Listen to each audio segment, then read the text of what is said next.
welcome to North American Ag Spotlight. I'm Chrissy Wozniak. Today, we have a remarkable guest who's at the forefront of revolutionizing agriculture. With over 2 decades of experience in biotechnology and gene silencing, he's a visionary leader in the movement of modernizing crop protection.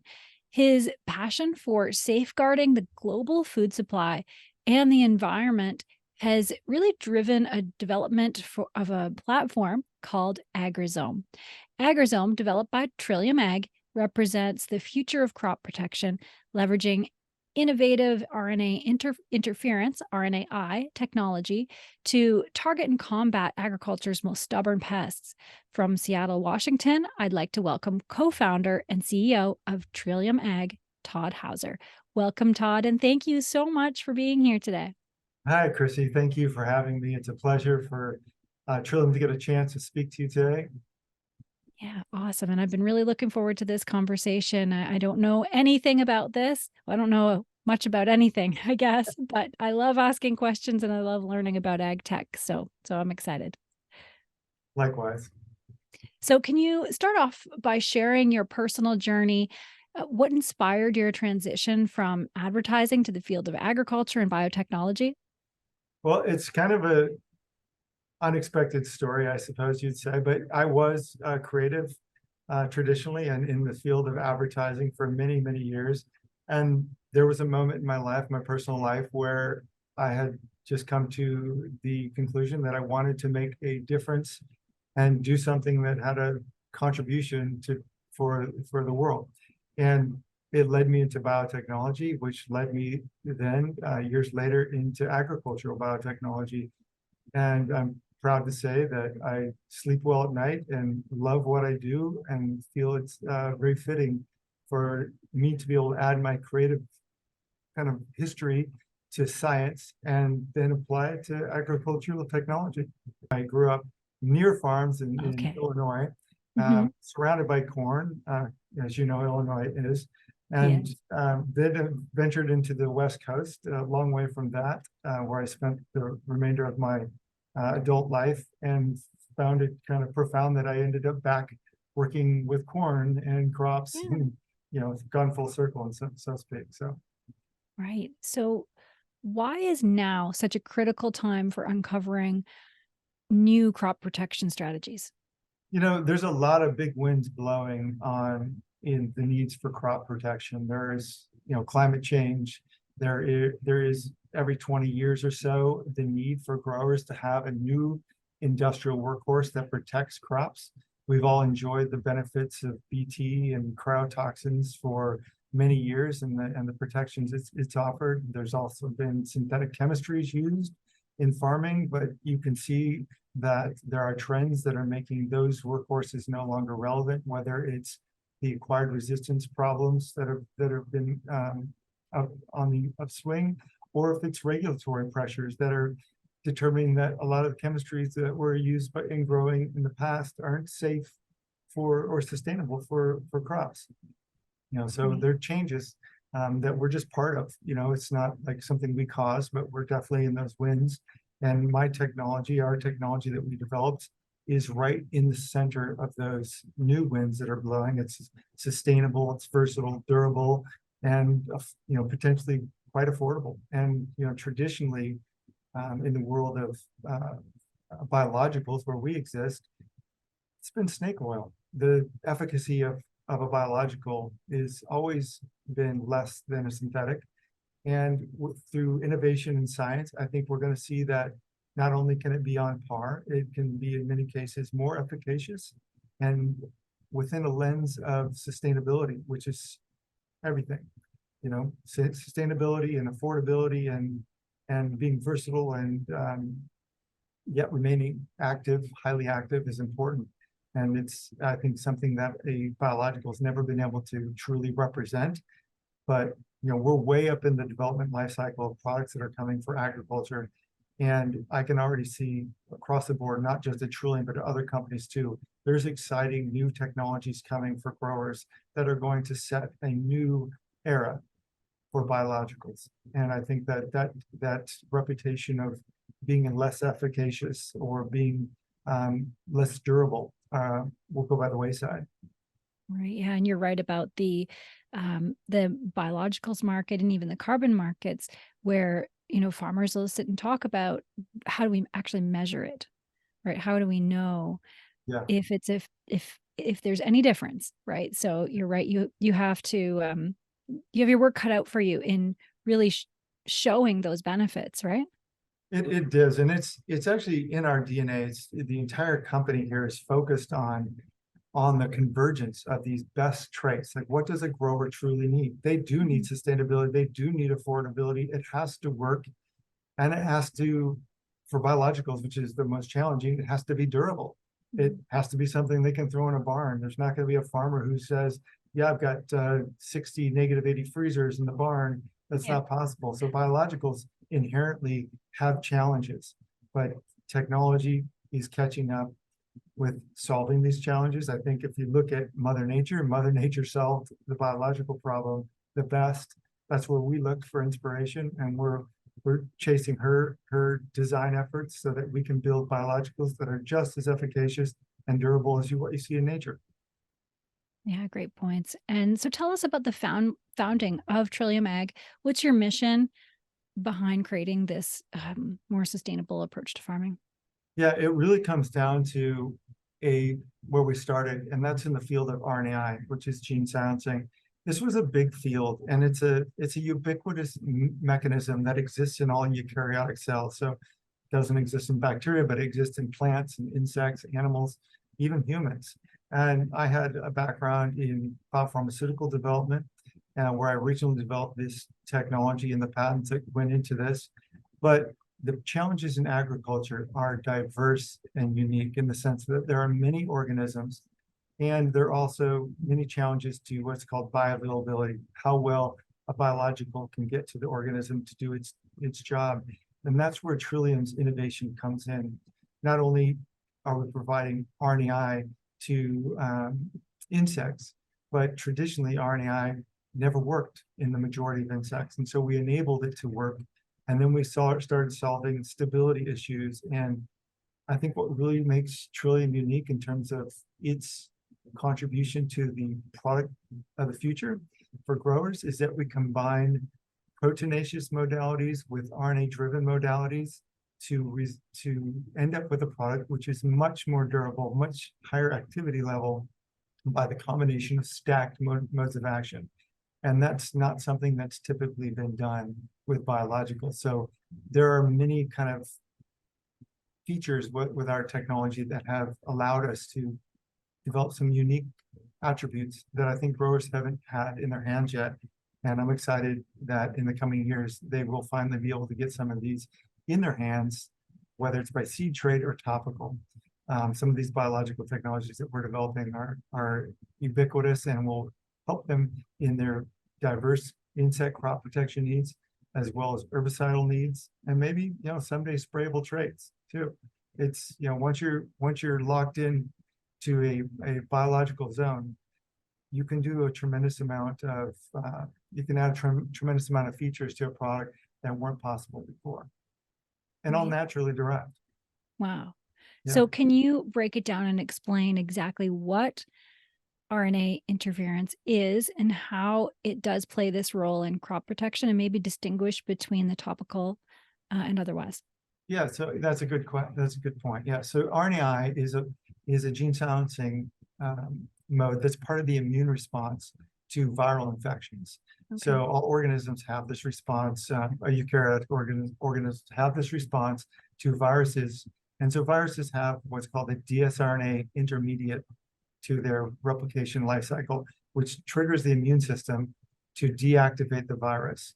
It was discovered many years ago in 1999 by Andrew Fire and his team that you could utilize this technology and target genes that are required that might be contributing to a disease or required for fitness of an insect.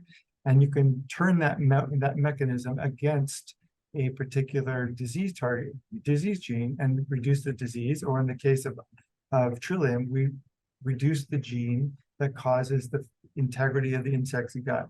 And so they feel or their integrity decreases, so their cells start to be less durable against bacterial infection. So we we make them succumb to the natural forces that are already working against them. So we don't build a toxin per se.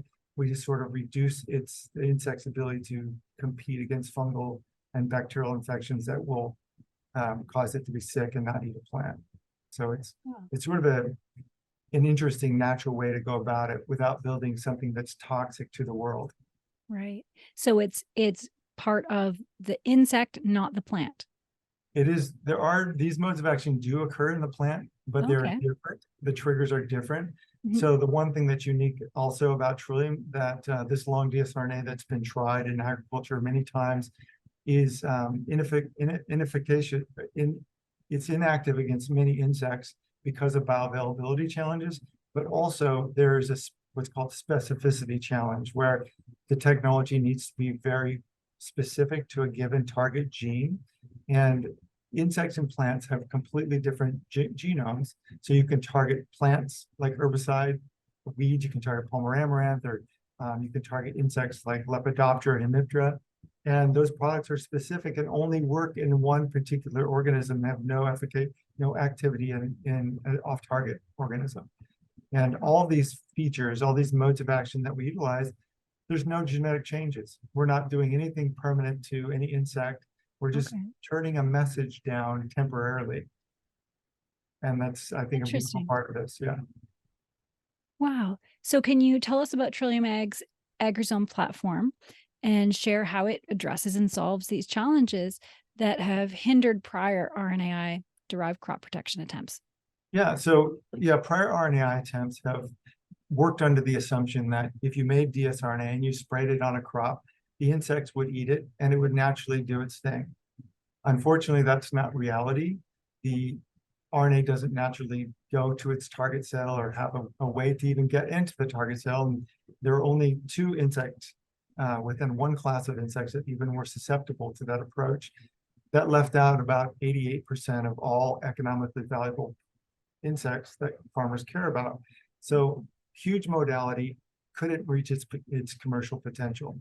And so what Agrisome is the reinvention of RNAi as a modality, but in a completely different way that allowed us to wrap the RNA with different proteins, similar to how nature does with a capsid on a virus or a different, what's called an endosome. Anyway, we can take our RNA and wrap it with any number of proteins that can allow this RNA then to get into a specific insect gut cell, whether that's a Lepidoptera, Hemiptera, or Coleoptera, which are huge pests like fall armyworm and stink bugs and western corn rootworm. And so these challenges of delivery are what Trillium brings that have never existed before. Wow. Yeah. Wow, amazing. And so what makes this platform more effective, adaptable, scalable, while providing this sustainable solution? Thank you. Yes, the interesting thing about this reinvention of RNAi is that it is a combination of RNA and proteins, and that's it. So that means we're naturally derived, and that allows us to be biomanufactured in very scalable and affordable manners, be a sustainable and natural product, but also support seed trait and the seed trait business. So there can be seeds that have the traits, or we can be topical. So it's a versatile platform that goes across both markets, and the compositions are nearly limitless, so that we can target fall armyworm and Hemiptera with completely opposite compositions, but use the same methodology. And that's also very unique about our technology and the company. Right. So can you share some success stories or any case studies that kind of highlight this impact of the technology? I think just if you were look at RNAi as a whole, if you looked at Hemiptera, like stink bug, or you look at Lepidoptera, fall armyworm in particular, is a $37 billion problem. Right. To have RNAi even working in that insect is an accomplishment. To have it actually working and hindering that insect is another accomplishment. And we've got some material in the lab in development now that I think answer not just the efficacy challenges for fall armyworm, but also provide a durability to a product that a farmer can just stick in a bag in a barn for a year and utilize it when they want. So answering all the biological, the vertical needs, all the way down to the grower with a sustainable, safe, naturally derived product that answers that provides modes of action that they haven't had before. And so that's a success story, and that's probably going to be one of our flagship developments. Wow, nice. And can you elaborate on the collaboration efforts you've had with industry leaders and academic partners? Yes, of course, Trillium's a small company, and we're focused on the kind of molecular biology side of our developments. Agriculture is a big market. It's a big field. Getting to retailers, to get to farmers, getting through distribution, getting through regulatory. Of course, we're not planning to do that alone. We do it through collaborations. We work with big multinationals. We work with smaller ag companies in the crop protection space. Collaborations are central to this company, and we want this technology and platform to be widely available to all companies and distributed widely and available to growers so that we can have impact and provide benefits to growers and the food chain and food supply and food security in a safe and sustainable manner. And I think that it might take years for many of these products to get to these growers, but I'm excited this far up in the life cycle of that development process that we're seeing such innovation and we're seeing such unique characteristics and features that I think will come down commercially and be available affordably and sustainably to growers in the future. Very good. And what other bioagriculture products is Trillium Ag currently researching and developing? Like, what can we see coming up? Yeah, and we have dreams. Crop protection, insect crop protection is where we are and what our focus is. But we do have dreams about also doing the same thing for the herbicidal needs against plant pests. But ultimately, I would like to see the abilities for us to contribute to farmers in other ways too, with biostresses, and be able to adapt quickly with the sprayable traits, so that we can deliver certain traits that a grower might need in a product line that could go quickly to market, so it can adapt quickly to climate change needs, but potentially provide some of these some alternatives to seed trait products, which take more than a decade to develop. And so there is the potential that a sprayable trait is in the future using our technology, and I think other folks are working on it as well. So, and it's all to the benefit of growers. Oh, very good. And so Neil Gutterson, former Corteva CTO, joined Trillium Ag's board of directors. So how does his expertise enhance your goals? Oh man, does he affects us in just about every way. I mean, there are a few people that can talk science at a deep level and then understand the business implications and how it translates to the benefits of growers. And Neil Gutterson is one of those folks. And so he's been just such an asset and inspiration for me personally, but an asset to the company overall. And I expect that, these are the kinds of folks we want to shape this big technology as we go forward. And even with we've recently added David Fishoff, who's kind of widely known as the father of biotechnology. And I think likewise, he's another executive with deep scientific knowledge. And both of these individuals are driven to provide benefits to growers. They truly care about food security and a grower's life. And it's not just being affordable or efficacious, it's about meeting all the needs that these growers have. So we have this focus, whether it's topical or in David Fishoff's case, with his deep knowledge on trait development in planta. Wow. And so kind of a fun fact about you, you're a father of 8, correct? I am. I have had 8 children. Yes, I have a lot of kids. I'm very busy. Yeah, I guess. So how has that experience influenced your perspective on agriculture, sustainability, importance of a secure food supply? It's everything. I mean, at the end of the day, this is for my kids. This is for all children. This is for a better world going forward. This is for making that contribution and getting things shifting towards sustainability and safety away from systemic chemistries. and I care deeply about it. And of course, I care deeply about it because I want my kids to have a beautiful world to live in. Um, that's of course my inspiration, but even there's other secondary benefits where I think the influence of Trillium on my children has been surprising, and I think I might have two new scientists that will be coming to the world. So Wow. just for them having grown up around it, Mhm. they care deeply about the things we do at Trillium, and also they're taking an interest in and also making their own contribution or applying their own creativity in the future. So I would like to see that, and if anything, if I leave any contribution, that's probably the best contribution I can make, is for my children to be inspired and become scientists and care about the world. Sam. Amazing. And you are often a guest lecturer. So, what key messages do you emphasize when you're talking about bioagriculture to students and industry professionals? Yeah, that's a good question. And I am privileged sometimes to make these talks to younger emerging professionals. It's, I think summed up is be creative and never give up. And I think that's what's been a complicated and challenging career for myself, not having some of the traditional education that you might expect from a scientist, but being trained in the field. It's about being creative, open-minded, and never, ever, ever give up. And that's what drives us and drives me. So, Oh, very cool. And what advice do you give to aspiring entrepreneurs and scientists that, like you, are looking to make a positive impact in the ag sector?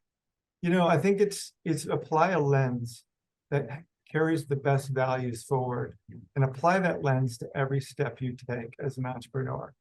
For us, there's a lens, as I mentioned, on sustainability and versatility, durability and affordability. This lens shapes every choice we make.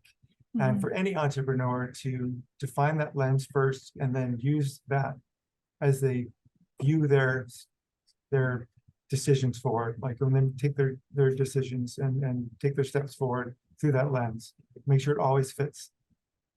Right. And switching gears a little bit, especially in the last few years, there's been a lot of fear instilled in the general public about biotech Mhm. and ag tech, and that they often say risks outweigh benefits. But so, what do you say to those people who aren't ready yet to adopt this new way? I will admit, I think I was maybe one of those folks when I first started in biotechnology, and Mm. the science was scary. It is scary. It's complicated, but knowledge sets you free when you realize that what you might have been afraid of or concerned about is really based on it's unfamiliar, uncomfortable with it. But as you learn about it and you realize what's really going on, like in nature, and how biological systems really work, and you compare that to maybe systemic chemistry, biological is safe, and it's a sustainable and synergistic way to approach any problem, whereas synthetic chemistries really are concerning and they have more of a kind of less specific, unnatural way of behaving, of interacting. And that to me helped me overcome some concerns I had about biologicals. But everything we design at Trillium has a focus on safety, has a focus on embodying natural modes of action, not introducing something unnatural to systems, and not affecting natural systems. I mean, it's about synergy. And so that's also important. So not all biotechnology is equivalent. They're not all the same. There are different ways of doing different things. But I think knowledge is power and helps people be able to identify when a biotechnology does fit and does synergize with nature versus when it may not. Mhm. Yeah, and I often think about this, well, a lot in the last few years too, is where is our line? I love ag tech. I love all of the things that are coming out. I also don't want to play God. So where in your opinion, where is the line? I don't know where that line is. Well, first and foremost, there won't ever Mhm. be a biological that comes to market that isn't safe. There's too many regulatory and safety risk analyses studies that take place Mhm. to allow that. So there's a lot of hurdles that have to be jumped and a lot of boxes have to be checked before a product ever goes to market. But when it comes to what you mentioned, playing God or not playing God, Mhm. everything we try to do is as I mentioned, is synergistic and impermanent. We don't make permanent changes to any like insect or plant that we're applying a technology to. And if we do make and support a seed trait that did insert a gene into a plant, it's a plant that is highly controlled or is not something that's out in the wild, right? So there are different classifications of impact, right? So whether you put a gene into a plant that has no effect on the plant or its food web relying on that plant, I don't see the problem in that. But if you are introducing something that does present a problem downstream, then of course that is something I wouldn't agree with, and I don't think you'll ever see it. I don't think the FDA would ever allow, or the USDA ever allow a product on the market that is unsafe for off-target insects, other plants, and of course human consumption. So there are a lot of great minds and scientists working on safe solutions. And it's not about biotechnology, it's about appropriate and relevant biotechnology, right? So it's not just any biotechnology. Yeah, it's so fascinating. Yeah, it's really quite incredible. And it is complicated, but it's also there's a parsimony that occurs. It does get simple in the sense that, I mean, again, looking back to nature, nature does things so beautifully and elegantly. And the best we can do to mimic and fit into that, that's our goal. I mean, we just try to fit right into that. And that's how we make less of a negative impact on nature. Right, that makes sense. And so I have one last question for you. Why do you serve this industry? You've touched on a lot of your points of passion here, but what are you the most passionate about every day when you wake up? Yeah, I am driven by the need of a creative solution in the space. Mhm. Growers put their lives and their livelihoods up at stake every season. So I respect that, and they deserve the best technology, the best approach, the safest approach. And if I can see that I can make a contribution to these folks that put so much on the line, I want to do it. And so they've inspired me to provide something to them based on my expertise that I can contribute. Hopefully, I'm successful in making that contribution in at least part of the ways we anticipate.